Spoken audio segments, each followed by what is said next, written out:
এই ধরনের সেন্টেন্সগুলো দেখো, সে হাসতে হাসতে চলে গেল, সে গান করতে করতে ঘরে ঢুকলো, পড়তে পড়তে গল্প করো না, তার নালিশ শুনতে আমার আর ভালো লাগে না।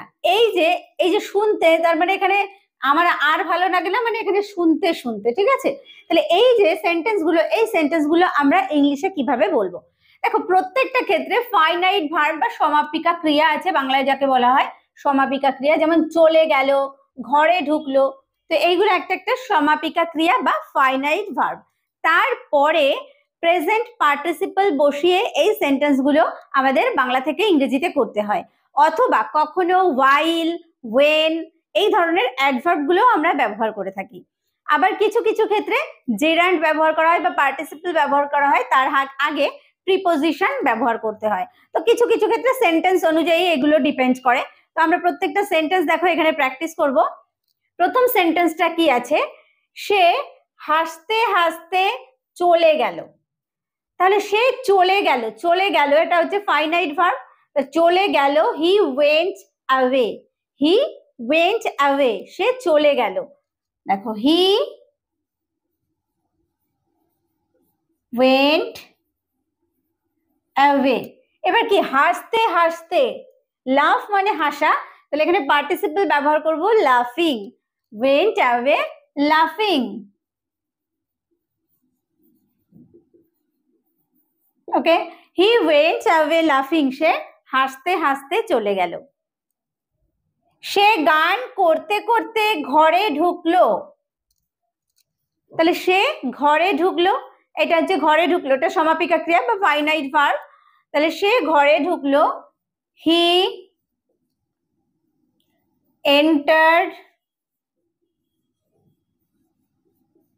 The room, he entered the room, সে ঘরে ঢুকলো কি করতে করতে? গান করতে করতে, তাহলে সিঙ্গিং, পার্টিসিপল ব্যবহার করব singing. He entered the room singing, তাহলে সে ঘরে ঢুকলো কি করতে করতে? গান করতে করতে। পড়তে পড়তে গল্প করো না, দেখো পড়তে পড়তে গল্প করো না, তাহলে যখন পড়ছো তখন গল্প করো না। এই গল্প করো না বা কথা বলো না, এটা ব্যবহার করতে পারি। তাহলে ডোন্ট টক, কথা বলো না।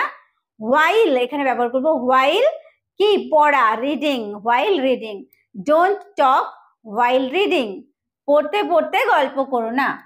ডোন্ট টক, এই যে ডোন্ট টক বা কথা বলো না, গল্প করো না, এই যে টক হচ্ছে কথা বলা, এটা হচ্ছে finite verb. while reading, okay, don't talk while reading, গল্প করতে করতে, পড়তে পড়তে গল্প করো না। ওকে, তার নালিশ শুনতে আমার আর ভালো লাগে না, তার মানে তার নালিশ শুনতে শুনতে আমি ক্লান্ত হয়ে গেছি, তাই না? তাই যদি শুনতে শুনতে আমরা দুবার ব্যবহার করি এরকম হবে, তার নালিশ শুনতে শুনতে আমি ক্লান্ত হয়ে গেছি। তাহলে তার নালিশ শুনতে আমার আর ভালো লাগে না। ঠিক একই মানে ইংলিশ যখন আমরা ট্রান্সলেট করব ঠিক সেম হবে। ওই যে বাংলাটা যেটা বললাম যে তার নালিশ শুনতে শুনতে আমি ক্লান্ত হয়ে গেছি, বা তার নালিশ শুনতে আমার আর ভালো লাগে না, একই হবে, ঠিক আছে? তাহলে আই এম টায়ার্ড মানে আমি ক্লান্ত হয়ে গেছি, I am tired, I am tired of কি? লিসনিং, শুনতে শুনতে, যে বললাম প্রিপোজিশন ব্যবহার করতে হয় কিছু কিছু ক্ষেত্রে, তাহলে এই যে I am tired of listening, শুনতে শুনতে, কি শুনতে শুনতে? টু হিজ কমপ্লেন্টস, নালিশ। Okay, I am tired of listening to his complaints. I am tired of listening to his complaints. তার নালিশ শুনতে শুনতে আমি ক্লান্ত হয়ে গেছি, বা তার নালিশ শুনতে আমার আর ভালো লাগে না। বিধবা স্ত্রী লোকটি কাঁদতে কাঁদতে আমাকে তার দুঃখের কথা বলল, তাহলে বিধবা স্ত্রী লোকটি আমাকে তার দুঃখের কথা বলল, কিভাবে বললো? কাঁদতে কাঁদতে। ঠিক এইভাবে আমরা সেন্টেন্সটা করব, বিধবা স্ত্রী লোকটি আমাকে তার দুঃখের কথা বলল। তাহলে the widow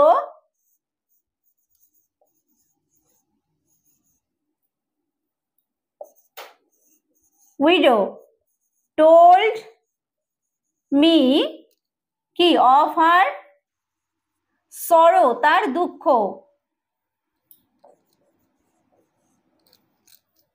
the widow told me of her sorrow, বিধবা যে লোকটি মানে হচ্ছে উইডো স্ত্রীলোক, মানে তাকে বলা হয় উইডো। told me আমাকে বলেছিল of her sorrow, তার দুঃখ সম্পর্কে বা দুঃখের কথা, কিভাবে কাঁদতে কাঁদতে, weeping। ওকে, তাহলে the widow told me of her sorrow weeping, বিধবা স্ত্রীলোকটি কাঁদতে কাঁদতে আমাকে তার দুঃখের কথা বলল। নেক্সট দেখো, সে দৌড়াতে দৌড়াতে চলে গেল। তাহলে সে চলে গেল কিভাবে, দৌড়াতে দৌড়াতে। সে চলে গেল, he went away, he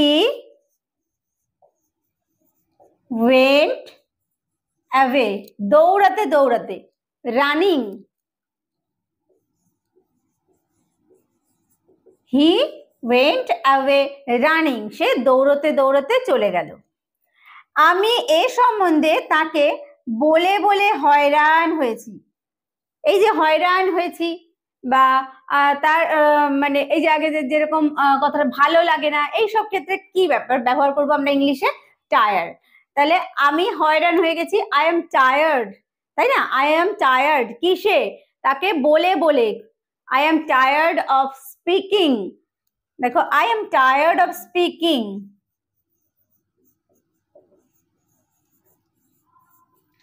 tired of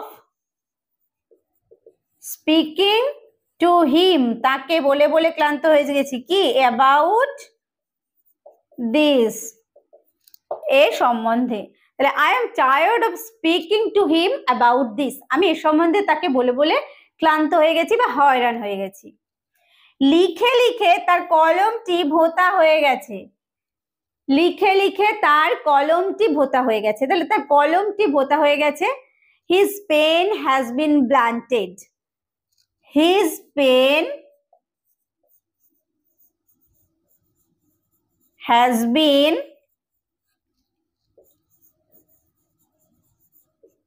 blunted, কিভাবে, by constant writing, by constant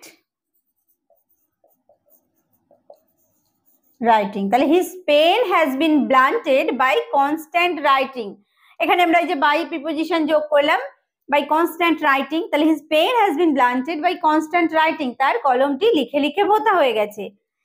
খেটে খেটে তার শরীর ভেঙে পড়লো, তার শরীর ভেঙে পড়লো, ভেঙে পড়া হচ্ছে ব্রোক ডাউন, ব্রেক ডাউন সেটা ভেঙে পড়লো, এখানে ব্যবহার করব ব্রোক ডাউন পাস্ট ফর্ম। তাহলে তার শরীর ভেঙে পড়লো, his health broke down, his health তার শরীর ব্রোক ডাউন বাই, কিসে ভেঙে পড়লো, কনস্ট্যান্ট, এখানে শুধু লেবার ব্যবহার করব, ঠিক আছে, কনস্ট্যান্ট লেবার মানে খেটে খেটে, by constant labour, his health broke down by constant labour, খেটে খেটে তার শরীর ভেঙে পড়লো। ঠিক আছে, তো এই ধরনের সেন্টেন্স গুলো আমরা এইভাবে বাংলা থেকে ইংলিশে ট্রান্সলেট করতে পারি। তো আজকের ভিডিওটি কেমন লাগলো, তোমাদের হেল্পফুল হয়েছে কিনা তোমাদের কাছে অবশ্যই আমাকে কমেন্ট করে জানাতে ভুলো না। ভিডিওটি শেষ পর্যন্ত দেখার জন্য প্রত্যেককে থ্যাংক ইউ, দেখা হবে নেক্সট ভিডিওতে।